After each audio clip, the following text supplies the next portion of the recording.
Well, kaya ako natanong yan. Dahil ang ating, ako sabihin challenger lang eh.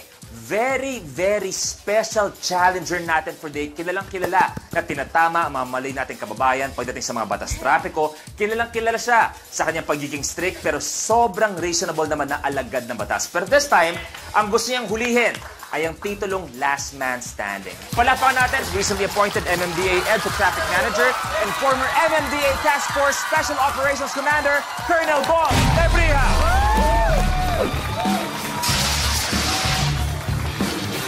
Thank you, Luis. Sir Bong. Maraming salamat sa inyong pagpula sa aming imbitasyon dito. So, kamusta muna, Sir Bong, ang unang pagtapak sa loob ng ating 60-second circle? Hindi ako sanay dito, Luis, ano? Mas sanay ako sa kalsada. Thank you very much, sir, for being part of Minute to Minute Last Man Standing. At sabi ko nga, bago pumunta si Sir Bong, isipin nyo, tinapos muna ang operation kasama siyempre ang magigiting na MMDA officers natin, enforcers na nandyan para sa atin. So thank you very much.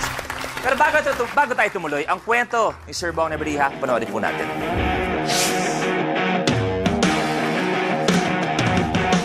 Ako po si Colonel Bong Lebrija. Bago ako napunta sa MMDA, 20 years po tayo nag-serve bilang isang naval aviator. Diyan ko nakuha yung disiplina. Ang batas ay batas. May mga fines and penalties dyan. Alam ko po, ang batas walang puso, pero ang mga enforcers meron. Nararamdaman din po namin ang sakit na maalis ka sa kalsada, matawang yung sasakyan. Tao rin lang po kami. Wala pong personalan to, trabaho lang. Bilang ama, napakadisiplinaryan ko po. Bilang asawa, ang sabi ng misis ko ay napakabato ko raw. Kasi hindi po ako expressive, ano. But then again, action speaks louder than words. Alam niya yan kung gaano ko siya kamahal. Pangarap ko sa ating bansa ay may ibalik yung disiplina. Dito natin mapapakita sa buong mundo kung ano talaga ang tunay na Pilipino. Sobrang sarap pakinggan dahil totoo.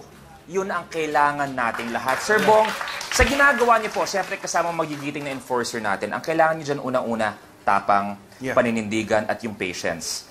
Diba? Yung paninindigan nakita natin dahil pagpapalaki sa'yo. Pero saan mo kinukuha yung tapang at saka yung patience? Kasi nakikita natin online, halos every day. Iba't ibang mga tao, may patapang-tapang sa'yo, meron naman yung tinatry kayong imaniobra. Ang tapang na pinaghuhugutan ko, no, dahil meron akong sinasandalan. Unang-una yung batas na pinapatupad namin. Kung alam kong tama ako, I'll stand by it. And siyempre, yung tapang mo, nakikita mo na yung tropa mo, nasa likod mo. Hindi ka iiwanan yan. Ano mo mangyari? Kung tapang lang, hindi po tapang yon. Suporta po ng mga batas, ng mga boss ko at ng mga tropa ko sa akin. Tama. Ito, Sir Bong, tanong ko sa inyo, ano ba nagiging problema kasi ng ibang Pinoy? Entitlement. Akala nila excuse sila sa batas. Pantay-pantay tayo. Alam natin dapat kung license holder tayo, alam dapat natin ang batas trapiko. Sundin natin. Pag nagkaroon tayo ng pagkakamali, na-violate natin, sa lawful instructions ng mga enforcers, dapat po sundin natin. Kasalanan niyo po yan, panindigan niyo na. Tama.